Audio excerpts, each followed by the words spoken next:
She is warm. She is sensitive. Yet, there is energy behind the warmth, a dynamism that energizes the softness of her spirit. She runs through your life with magical influence, that you may see the sincerity of her character, that you may feel the humility of her powers. She is dynamic, like a tiger in the woods, whose sensitivity to its surroundings is amazing.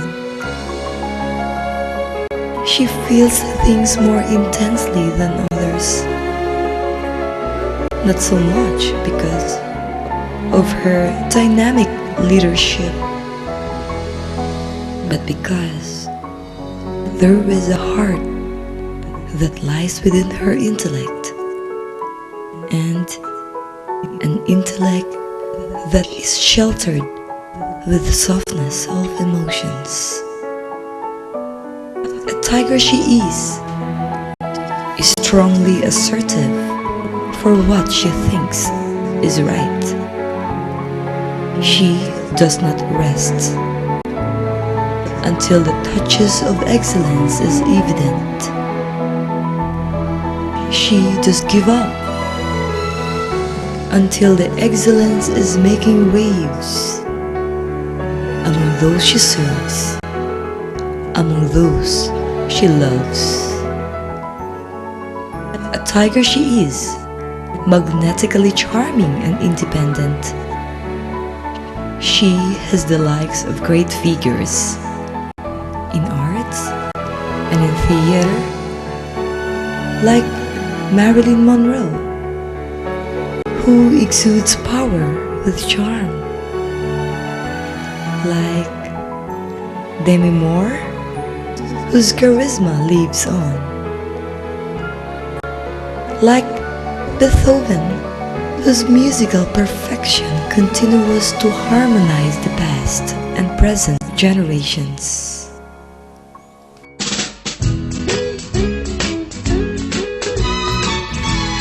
Born today, 65 years ago, is a baby whose twin sister named Rosalinda was not as strong as she was to see the fullness of life.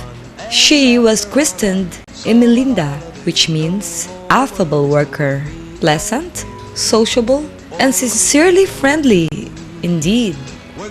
As reason came to her senses, she became the Manang Imay to 5 sisters and a brother.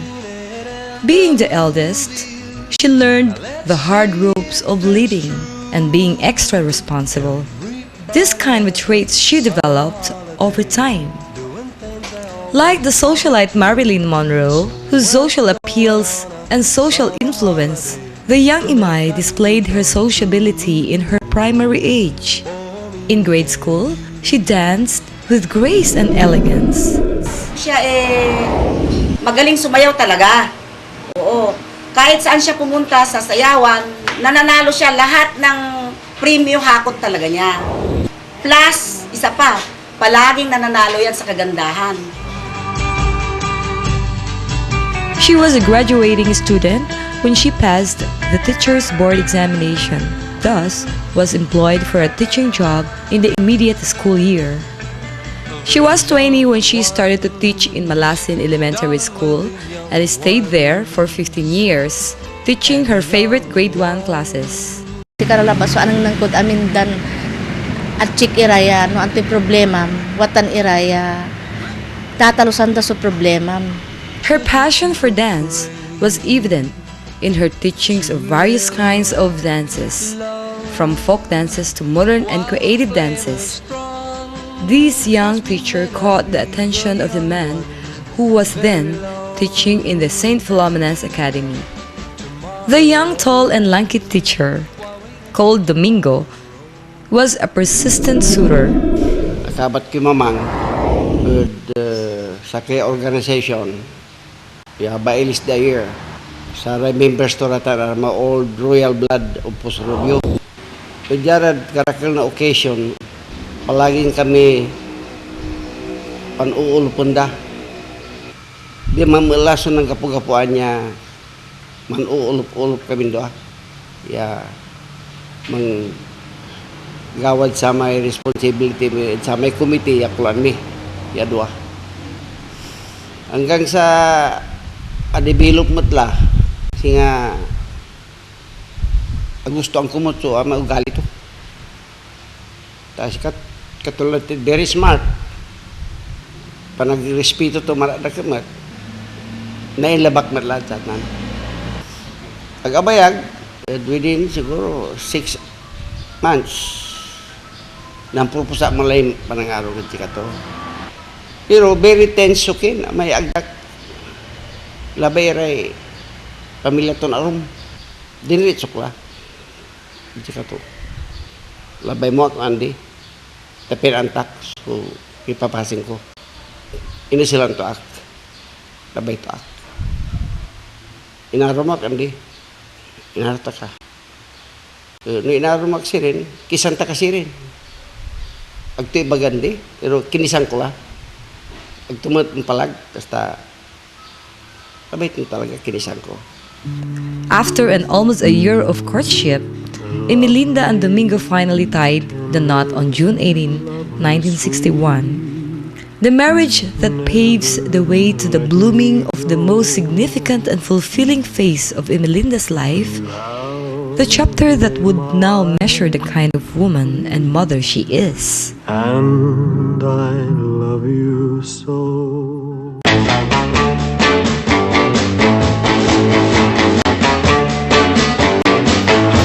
Well, shake it up, baby, now. Shake it up, baby.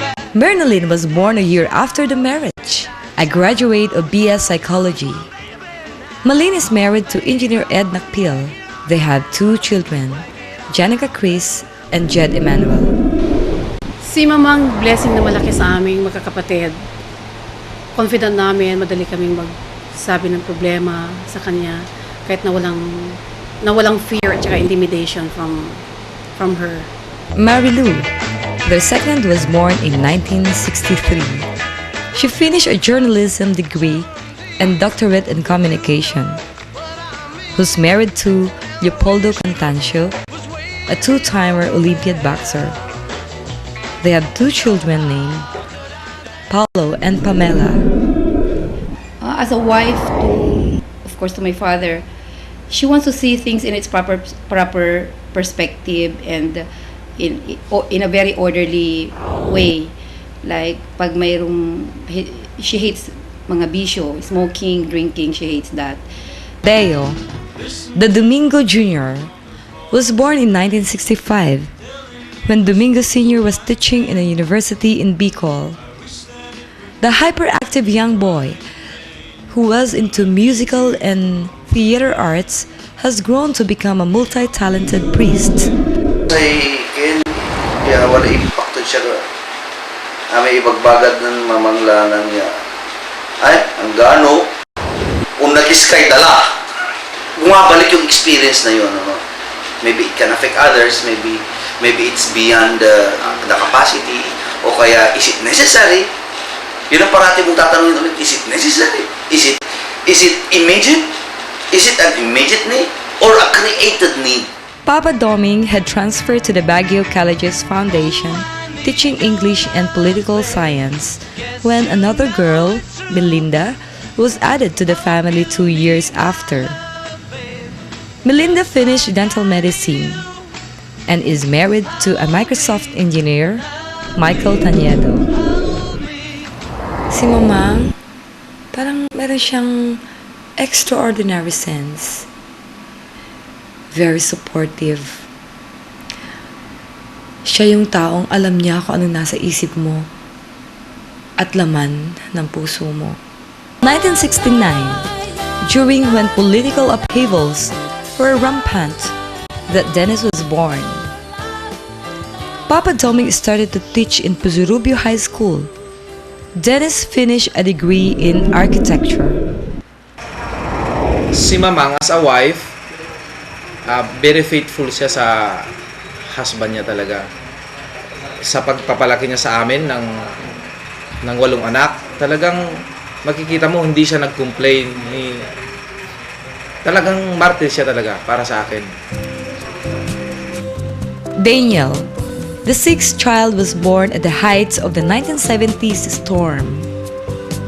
He took Doctor of Dental Medicine and specializes in oral maxillofacial surgery and implantology. Pag nagagalit si Mamang, talagang sobra yan. Siyempre, makukulit kami magkakapatid. So, takot na takot kami lahat. Siyempre, nandiyan na yung palo. Papaluin na kami. So, nagtatakbo. Itong si Darwin siya kasi Darius, nagtatakbuhan na yan. So, walang mapapalo si Mamang. Ang gagawin ko, ako naman ang nagpapahuli at pinapalo na ng pinapalo ni Mamang para na may burst out na niya lang yung feeling niya na galit siya. Ayan, ako tad ng palo. So, yan ang pangaral ko dyan. You will be strict and firm to yourself pagka nakakatikim ka ng mga ganong palo. Mama Imay was pregnant with her 7th child when Papa Doming entered into the military service. Darwin is a look-alike of Papa Doming during his young days. He finished Doctor of Medicine, currently a military doctor and practicing ENT. Perfect siya kasi walo kaming magkakapatid. Lahat kami panay diretso sa goal na gusto nila, sa dream. Si Mamang hindi yan konsentidor. Doon ko nakuha yung isolve yung problem without my mother. Darius, the last child and the 5th boy, is yet another bachelor, but is engaged with Joyce, an Australian-based educator for young children. Darius, like his brother-in-law Michael, is a Microsoft certified engineer. Masyadong tigre si Mamang kay Papang eh. Stricto kay Papang na lahat din ng movement ni Papang, binibigyan niya ng emphasis parate kahit na konting bagay lang. Very formative siya sa children niya at saka sa asawa niya. Kasi ayaw niyang conflict, kaya niya ginagawa yon. In a way, it is expressing herself out of love. So much love for Papang.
While all children were born, when their mother was teaching in Malasin Elementary School, it was right after Darius was born that Mama Imay transferred after 15 years to Pusurubio Central School, where she spent another 15 years of teaching service.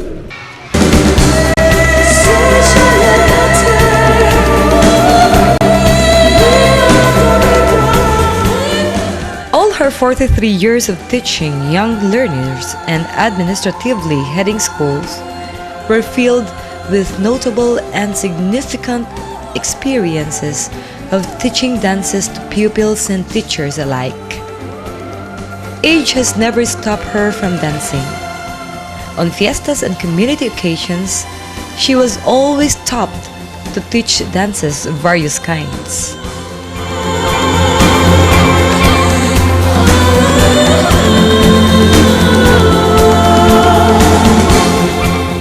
Today, after 43 years of molding almost 1,200 young minds, the teacher who is long known and admired for being as a smart dresser will celebrate the richness of teaching experiences and God's given chance to instill the basic knowledge and proper values to young children.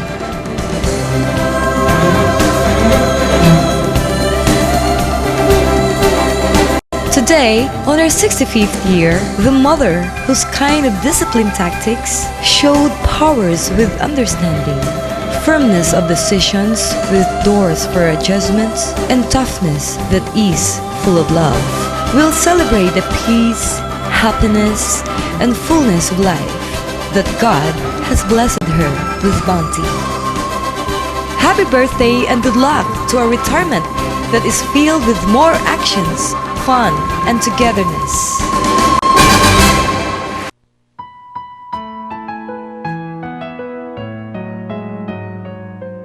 There's a song that's inside of my soul.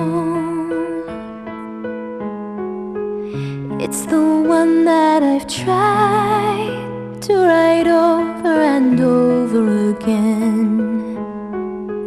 I'm awake in the infinite cold, but you sing to me, oh,